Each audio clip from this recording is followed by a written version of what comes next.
Hello everybody, welcome to divinely guided 7777। कैसे हैं आप सब लोग। मैं आ गई हूँ एक और फ्रेश रीडिंग के साथ, और आज की रीडिंग में हम चेक करेंगे कि why this person is always in your mind. क्यों ये इंसान, जिस जिस इंसान के बारे में भी आप सोच रहे हैं, जो भी इंसान आपके जहन में है, आपके क्यों वो हर वक्त जहन पर रहता है, क्यों नहीं आपके दिमाग से निकल रहा। अगर आप स्ट्रगल कर रहे हैं किसी को अपने माइंड में से हटाने की, किसी को भूलने की, तो क्यों ये पर्सन आपके माइंड में है। रीजंस चेक करेंगे। सबसे पहले देखेंगे, ट्रेड्स चेक करेंगे कि कौन है वो पर्सन, और फिर रीजंस चेक करेंगे। ठीक है। Why this person is always in your mind. ये मैं एक दफ़ा पहले भी इस पर रीडिंग कर चुकी हूँ, बहुत पहले की थी, बहुत पहले। आज दोबारा से कर रही हूँ। तो ये टाइमलेस, जनरल और कलेक्टिव रीडिंग होगी। जब कभी भी आपकी नज़र से गुजरेगी, आपका उस वक्त का मैसेज होगा। मैसेज वही लीजिएगा जो आपको अपनी सिचुएशन से मैच करता हुआ लगे। टैरो में ये मैसेज आए हैं, सब अपने ऊपर इम्पोज मत कर लीजिएगा। इनकी बेसिस पर कभी कोई फाइनल डिसीजन भी मत बनाएं। हमेशा अपनी प्राइवेट रीडिंग लें, मुझसे लें या किसी और से लें, और जब आपको तमाम तसल्ली हो जाए तभी किसी कंक्लूजन पर पहुँचें। प्राइवेट रीडिंग में इट्स नॉट नेसेसरी कि आप डिटेल रीडिंग ही लें, डिटेल सेशन ही लें।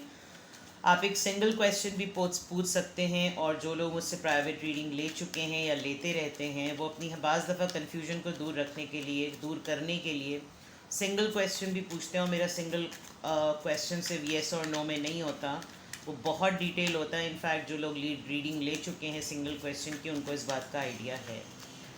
तो ठीक है जनाब, स्टार्ट करते हैं रीडिंग। क्यों ये पर्सन आपके माइंड में हर वक्त है, लेट्स सी। सबसे पहले चेक करते हैं ताकि आपके लिए आसानी हो जाए। Night of pentacles, 4 of wands, 2 of coins. खाली ख़वातीन ही नहीं आती, बाजियाँ भी, अंकल भी बाज़ दफ़ा जल्दी जल्दी आ जाते हैं। Justice, okay, strength. मुझे ऐसा लग रहा है कि जैसे आपके हस्बैंड या वाइफ, एक्स हस्बैंड या एक्स वाइफ, बिकॉज यहाँ पे 4 ऑफ वॉन्ड्स का कार्ड आया है। मतलब ये हर किसी के लिए नहीं होगा मैसेज, सो मतलब स्पेसिफिक है ये बात। ठीक है।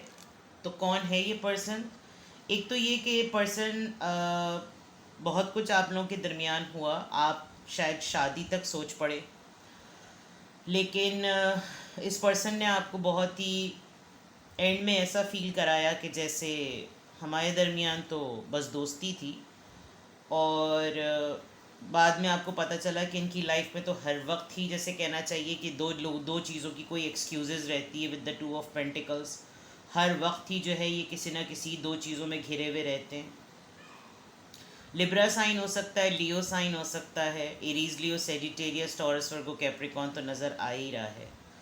प्लस ये कि ऑन दी अदर पार्ट ऐसा भी है कि आपको ऐसा लगता था कि इनके इख्तियार में है, ये चाहें तो ये क्या चीज़ नहीं कर सकते, ये चाहें तो ये बैलेंस कैसे नहीं ला सकते, ये चाहें तो ये क्या नहीं कर सकते, लेकिन शायद इन्होंने नहीं किया। ये बहुत पावरफुल पर्सनालिटी रहे हैं, और बातें बड़ी बड़ी की इन्होंने।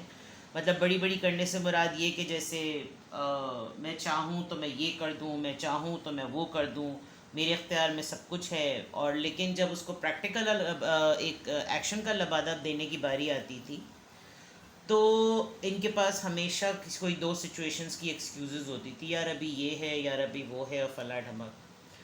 इन्होंने आपके अंदर सेंस कर लिया था, नोटिस कर लिया था कि आप एक बड़ी डेयरिंग पर्सनालिटी हैं, और आपने शायद बहुत डेयरिंग अटैम्प्ट इनके साथ किए भी हैं। फॉर एग्ज़ाम्पल, अगर ये मैरिड थे या आप मैरिड थी, तो उसके बावजूद आपने इनके साथ रिश्ता निभाया, रिश्ता किया, रिश्ते में तमाम चीज़ें हुई। और इनको कभी कभी आपसे डर भी लगता था कि इनके आपके पास इनके काफ़ी सारे राज भी हैं। लेकिन सबसे इम्पॉर्टेंट बात कि क्यों है ये इंसान आपके माइंड में हर वक्त, तो उससे पहले जो ट्रेड्स मैं बता रही हूँ, ये आपसे किसी न किसी मोड़ पर आकर डरते हैं।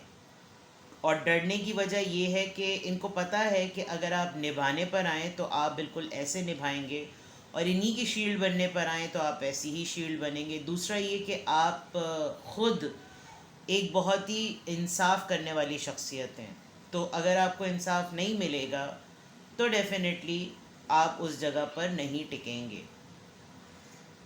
अब सबसे इम्पॉर्टेंट बात ये कि जब आपको एक इंसान ने एक रिश्ते में इतना डीप इन्वॉल्व किया, उसके बाद वो बिल्कुल नाइट ऑफ पेंटिकल्स की तरह खिसकता हुआ नज़र आ रहा है, और इतना स्लो और इतना टिड्डू दल किस्म का इसका टिड्डी टिड्डी दल किस्म का जो है वो इसका रवैया है कि बिल्कुल जैसे कुछ हुआ ही नहीं। इनफैक्ट मुझे इन दो कार्ड से तो लगता है कि इसने आपको बिल्कुल एक मैरिज मटेरियल की तरह डील भी किया, उस नहज तक पहुंचा भी दिया, और अपना काम पूरा होते ही इतने से ही दरवाजे की आड़ में से ये पर्सन निकल गया। और अब है स्ट्रगल आपकी कि आपने जिस तरीक़े से रिलेशनशिप में रहते हुए अपने साथ तमाम चीज़ें होने दी, इस फेथ के साथ कि जनाब ये डिज़र्व, ये एक आपको फेयर डील देंगे या आपको एक जस्टिस देंगे, आपके साथ इंसाफ करेंगे, और वो इन्होंने नहीं किया। और दे इन दिस मतलब अभी भी ऐसा है कि जैसे पिछले दरवाजे इन्होंने हल्के हल्के से खोले रखे हुए हैं ताकि बिल्कुल ताना बाना जो है वो ख़त्म ना हो। क्योंकि with this card can you see this कि ये एक शेर जो है वो है अंदर, ऑल्दो इट्स अ टाइगर। ठीक है, चलिए जी, अब देखते हैं कि क्यों है ये इंसान आपके माइंड में हर वक्त। Chariot, Cancerian, 3 of Wands, 9 of Cups, Cancer, Scorpio, Pisces, 10 of Coins, Cancer, Taurus, Virgo, Capricorn, 3 of Cups, Cancer, Scorpio, Pisces। बहुत सारे मैसेजेस, बहुत सारी साइंस और बहुत सारी बातें कि ये पर्सन आपके माइंड में क्यों है। एक तो सबसे बड़ी वजह आपके मिजाज को ये इंसान लड़ गया। शायद आपके ट्विन फ्लेम हैं, बिकॉज जो वॉरियर आपके अंदर है वैसी ही वॉरियर पर्सनालिटी इनकी खुद भी है।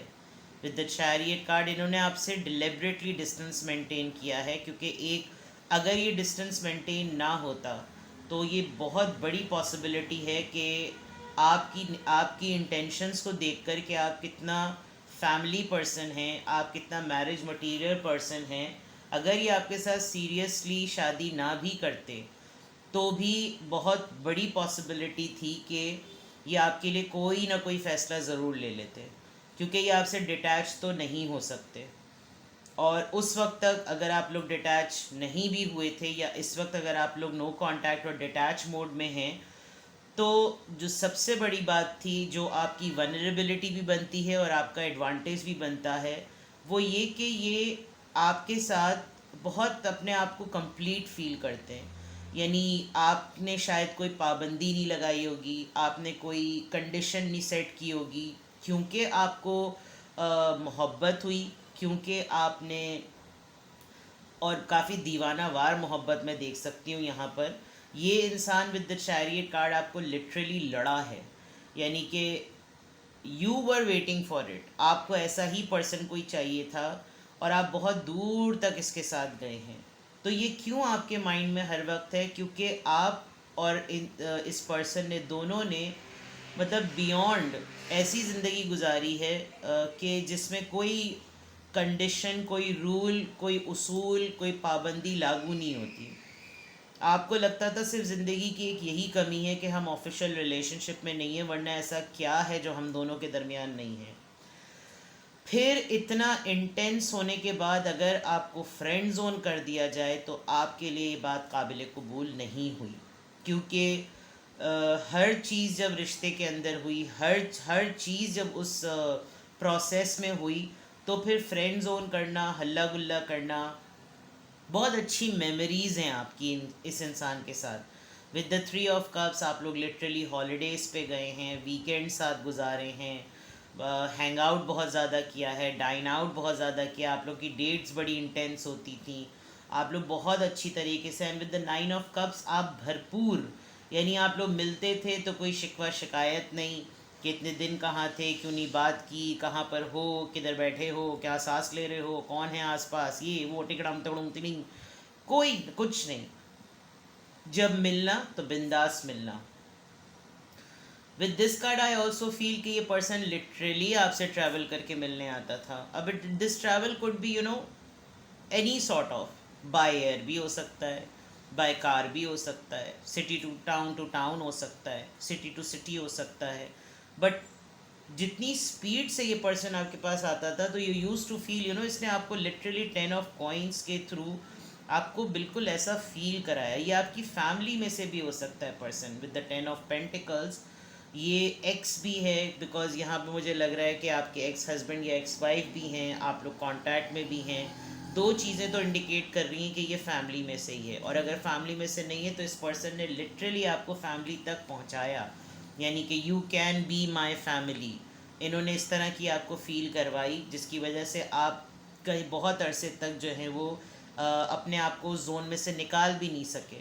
और अब अगर आप फ्रेंड जोन होते हैं तो आपके लिए बात डाइजेस्ट करना और उसमें एडजस्ट करना भी बड़ा मुश्किल है। तो क्यों ये पर्सन आपके माइंड में से नहीं निकलता? आपकी तमाम ख्वाहिशात में से सिर्फ शायद एक ही ख्वाहिश ये थी कि आप दोनों एक ना हो सके, इसलिए नहीं आपके जहन से निकलता। दूसरा ये कि जो डायरेक्शन थी, जिस डायरेक्शन पे आपके लिए जाकर डायरेक्शन एंड होनी थी, इन्होंने उसको चॉइस नहीं की, इन्होंने किसी और डायरेक्शन को चॉइस की। आप देख सकते हैं कि दो दरवाजे खुले हुए हैं, एक बिल्कुल बंद है और एक बिल्कुल ओपन है। तो बाकी तमाम कामों में आप और जब डिसीजन लेने की बारी आई तो कोई और तो उसमें जो है वो ज़ाहिर सी बात है, ये एक पेनफुल बात है और इस वजह से ये पर्सन आपके माइंड में से नहीं निकलता। मे बी आपने अपनी लाइफ के बहुत सारे डेयरिंग अटेम्प्ट्स आपने फ़र्स्ट टाइम जब भी एक्सपीरियंस किए तो इस पर्सन की वजह से किए। आपने बहुत डेयरिंग अटेम्प्ट किए तो उसकी वजह, उसके पीछे जो रीज़न होती थी वो इस पर्सन के साथ मुलाकात होती थी। आप कुछ भी किसी के लिए लड़ भिड़ जाने वाले अगर पर्सन बनते थे तो इसकी वजह से बनते थे, जिसकी वजह से ये पर्सन आपके माइंड में से नहीं निकलता। नाउ लेट्स सी मोर, और देखते हैं क्यों ये पर्सन आपके माइंड में से नहीं निकलता। क्यों ये पर्सन आपके माइंड में से नहीं निकलता।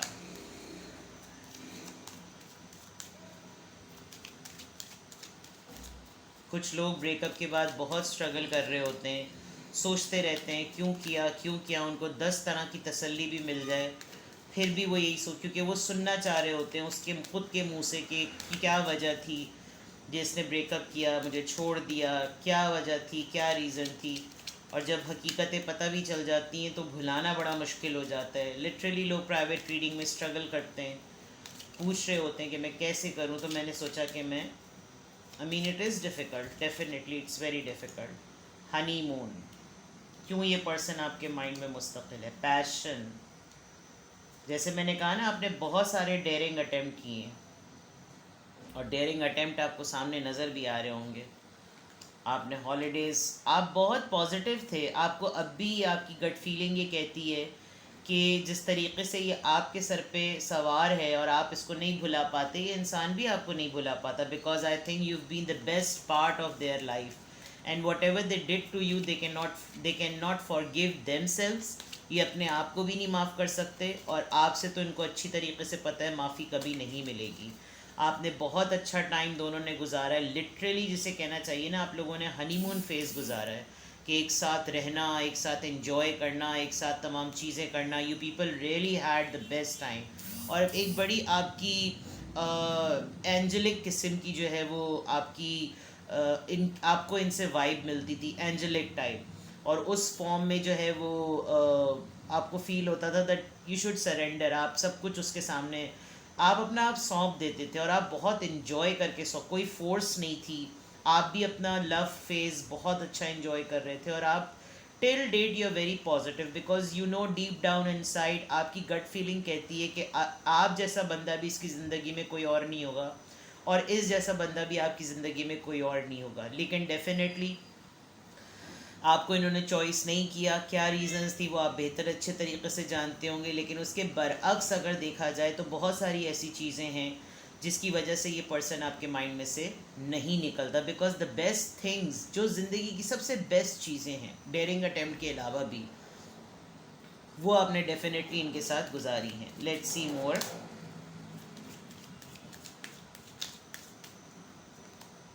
let go of control issues, playfulness, reconciliation, soulmate. Wow, देखें जी, सब कुछ आपके सामने ही आ रहा है. फॉर एग्ज़ाम्पल, शायद आप दोनों अब भी बात करना शुरू हो गए हैं या हल्का फुल्का सा हाय हेलो ज़रूर होता है. तो आपको इरिटेशन होती है कि जब ऑफिशियली साथ में नहीं निभाया तो अब इस तरह हाय हेलो करने की क्या ज़रूरत है, क्या ज़रूरत है दोबारा से कांटेक्ट करने की जब उस वक्त नहीं किया. बट मैंने जैसे कहा कि ये पर्सन भी स्ट्रगल करते हैं आपको भुलाने के लिए. इस पर्सन की भी इक्वल स्ट्रगल ही है. ये पर्सन भी उतना ही मुश्किल में है जितना आप मुश्किल में हैं.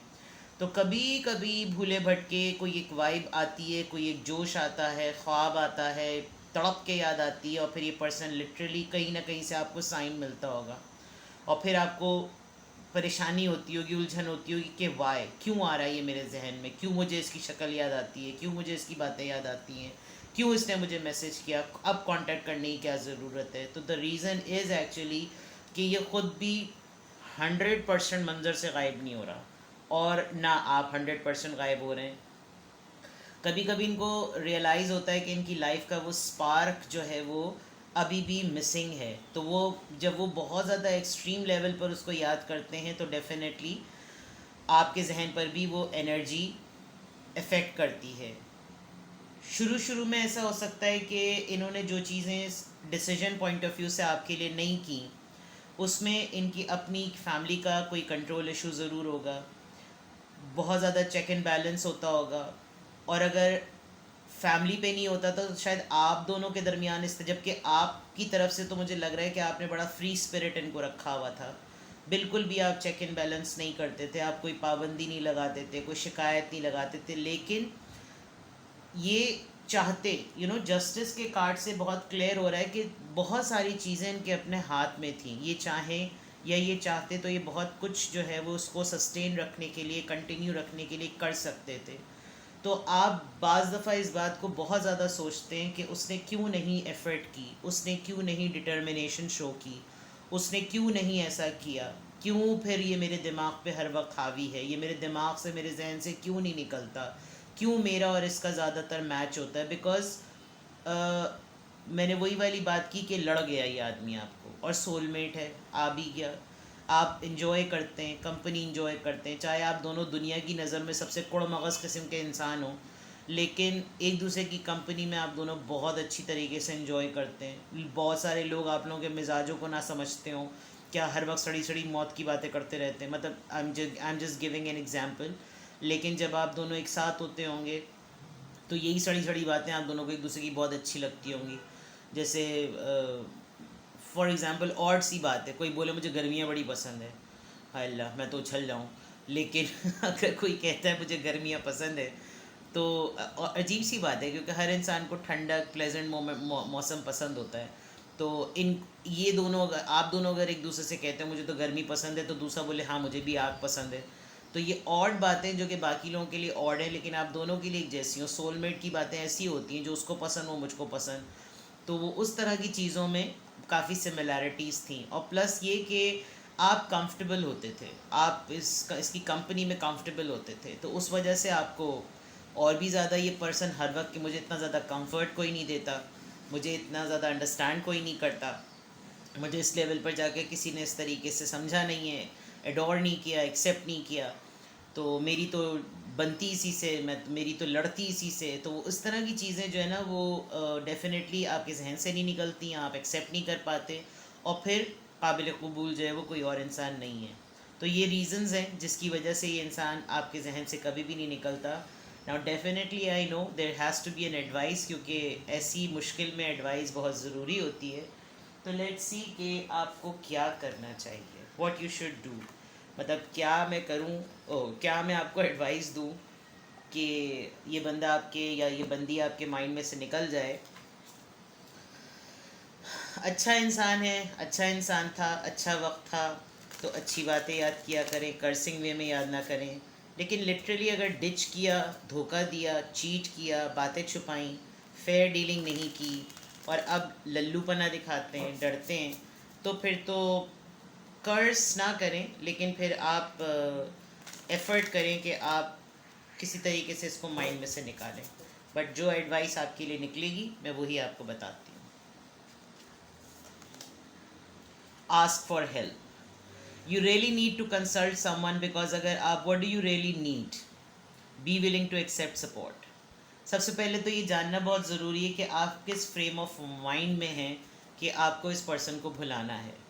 क्योंकि आपके साथ स्पिरिट गॉड्स, कोई टीचर, कोई मेंटोर, कोई साइकोलॉजिस्ट, कोई थेरेपिस्ट, कोई ऐसा गाइड, कोई ऐसा एडवाइज़र ऐसा आपको मिल सकता है जो आपको बताए. लेकिन उसके लिए सबसे पहले आपको ख़ुद फ़िल्टर करना ज़रूरी है कि आपको प्रॉब्लम है कहाँ, आपको मदद की ज़रूरत है क्यों. मतलब क्या इतना एक्सट्रीम हो गया है कि जिसकी वजह से आप अपनी ज़िंदगी को नहीं संभाल पा रहे. क्या इतना एक्सट्रीम हो गया है कि एक पर्सन अगर आपके माइंड में से नहीं निकला तो आपकी लाइफ ख़राब हो रही है, आपकी रिलेशंस पे अफेक्ट आ रहा है. You need to sort out the first thing that why do you want to forget this person. आप क्यों इस इंसान को अपने जहन में से निकालना चाहते हैं. तो आपको खुद ask for help. Help is available and definitely when you going to, आपको पता चल जाएगा कि आपको किस तरह की हेल्प की नीड है. मदद आपके सामने आ जाएगी, खुद ब खुद मदद आपके सामने आ जाएगी. और फिर आपको उस सपोर्ट को एक्सेप्ट करना पड़ेगा. आप खुद पहले ये फ़िल्टर कीजिए, ये सॉर्ट आउट कीजिए कि आपको किस तरह की हेल्प चाहिए है. ठीक है.